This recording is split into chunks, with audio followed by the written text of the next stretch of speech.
Hey, what's going on, everyone? Jesse Dale here with Macro Missionary, and I want to talk to you briefly about when things don't go as expected or as planned, and they get to the point of frustration where you're like, you know what, forget this. I am just going to completely just forget this, go off plan because I'm so frustrated.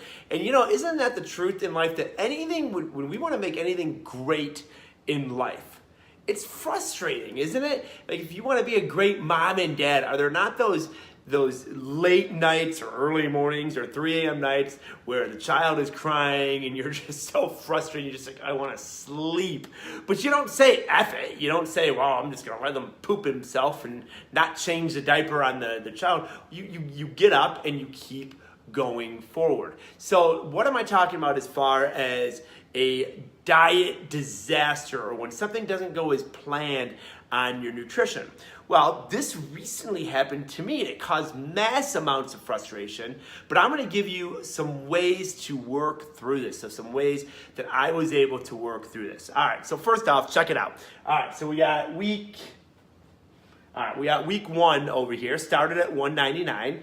And check it, everything's going as planned. I'm formulated to lose 2 pounds of fat per week. So as you can see, end of week 1, it was way more than 2 pounds because you got water weight and whatnot.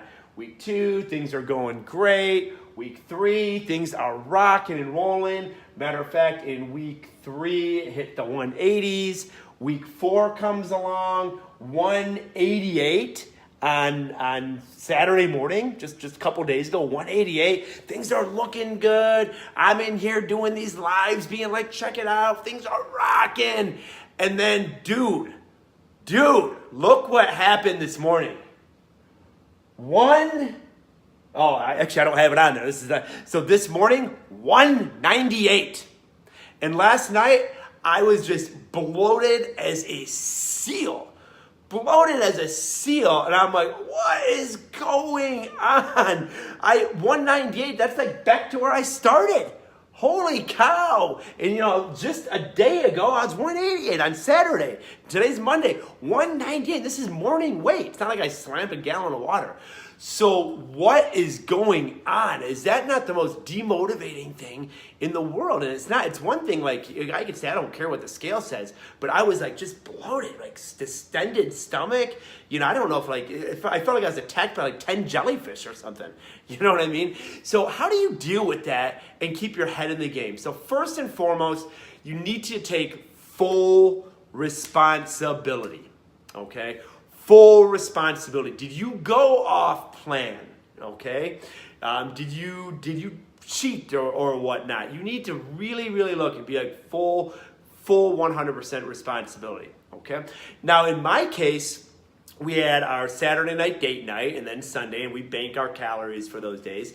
And we didn't cheat or go off plan, but Saturday definitely was not supposed to be the higher calorie day that it turned out to be. Okay, now we did make up for that Sunday. We balanced out. But I'm going to be honest, in my taking full responsibility, there probably was a little smidge there that might not have been logged, or maybe I took a little sip out of Erica's drink and didn't log that. We ended up at the Waffle House. I mean, I logged it the best I can. I mean, we're at Waffle House. Did they use 8 tablespoons of olive oil in those eggs or 2? You know what I mean? So I did log it the best I can. I did take full responsibility. But on this 40-day journey, the Waffle House probably shouldn't have been somewhere that I ended up. So I am going to take that responsibility. But let's get real. It ain't 10 pounds of responsibility. Come on, man. The little sip out of Erica's drink isn't 10 pounds. Let's get real.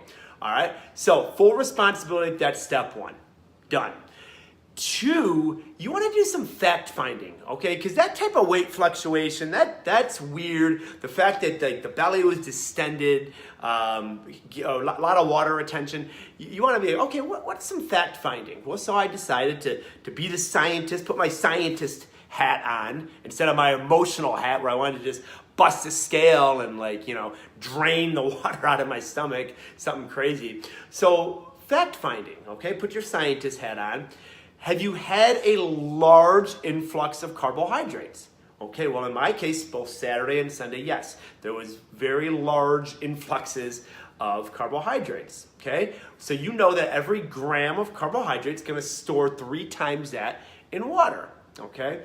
So that does happen. Now, that happens every weekend. As these numbers are going down, that's happening. So, but there were large influxes in carbohydrates. 2, have you introduced any foods that haven't been around for a while? And this is what kind of got me thinking. Eric and I did a 3-week alcohol and sweet fast. We did it with our church. We had to fast from something, so that's what we fasted with. We said, you know what, we're going to give up sweets and we're going to give up alcohol. So these things were then reintroduced Saturday in copious amounts. So the body at that point, so you have these high carbs, your body's like, okay, cool, I'm storing all kinds of water in the muscle, all right. Now it's got these foods that it was without for a long time, and they happen to be inflammatory foods, okay. So Toll House cookies, alcohol are very inflammatory foods. So now they're introduced not just in small amounts, but in copious amounts. So what do you expect the body to do? The body's going to have an inflammatory response from that. Then lastly, was there a large change of activity? So generally, when you have a big increase in carbohydrates, okay, the next day you're going to have a pretty good workout. Those carbohydrates will be stored in your muscle bellies as glycogen, and you're going to have a lot of energy, and you're going to have a good workout. Well, it just so happened that Sunday was a very, very lazy day. So those carbohydrates that were ingested Saturday and Sunday just kind of sat. So all the fluids, and my Sunday was not its normal routine. Generally, I burn around 3,000 calories on a Sunday. Yesterday it was like 2,100, okay? So literally, my whole like general lifestyle was not in the norm. So the body's gonna have a reaction to that. So I did all this fact finding, and it was kind of cool because my workout today was like rocking. We put those carbs to good use today. But in doing this fact finding, it was like, wow, okay, that makes sense. Now, I still didn't like the fact that I'm still kind of like a bloated baby seal now. Yesterday, I was a bloated like papa seal, and the scale showed it. And then today, I'm just more of like a bloated baby seal as this works its way out of the system. But the bottom line is it's not fat. You didn't gain 10 or 11 pounds of fat, particularly if during your responsibility phase you didn't fall off plan, which I didn't. But it's really, really important that you do in that fact finding. And that way you can rationalize to yourself and be like, okay, cool. So third thing is you got to remember why you started. You didn't start to win a scale war here and there. I have a strong why statement, okay? So you got to go back to the reasons why you started, okay? And that will keep you going. Did I want to do I want to feel like a big bloated seal? Do I want to be back to the starting weight where I started? Well, of course not, but I know that's going to even out. And in my fact-finding phase, I know why that's the case, so I'm able to rationalize this. And then lastly, learn. Okay, learn from the process. So yeah, do you think that I'm going to give up sweets or give up some inflammatory foods and then give them up for 3 weeks and then reintroduce them into large amounts? No, I don't think I will be doing that anymore because I don't like the feeling of holding in all that water and being so bloated. So I'm going to learn from that past from this encounter. All right, so step 1, full responsibility. Step 2, fact find. So in your fact finding, just think, have I had large increases of calories or carbohydrates? Has my activity been low after those large influences of carbohydrates where the activity would normally be high?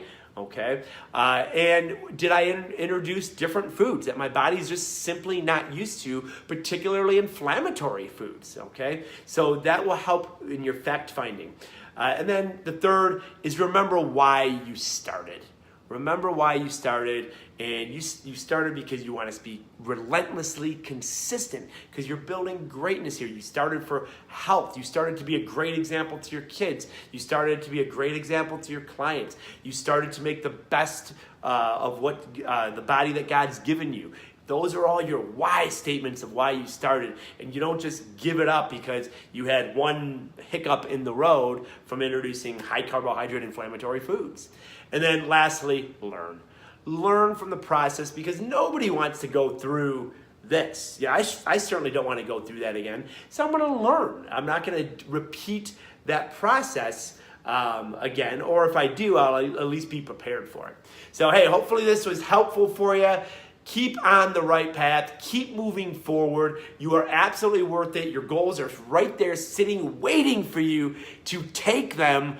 But remember, the universe is going to challenge you. This is just the universe's way of saying, haha, you are on such a great path. I'm going to put this roadblock in front of you. Not today, universe. I got you. All right, rock and roll, guys. Have an awesome rest of your Monday and week.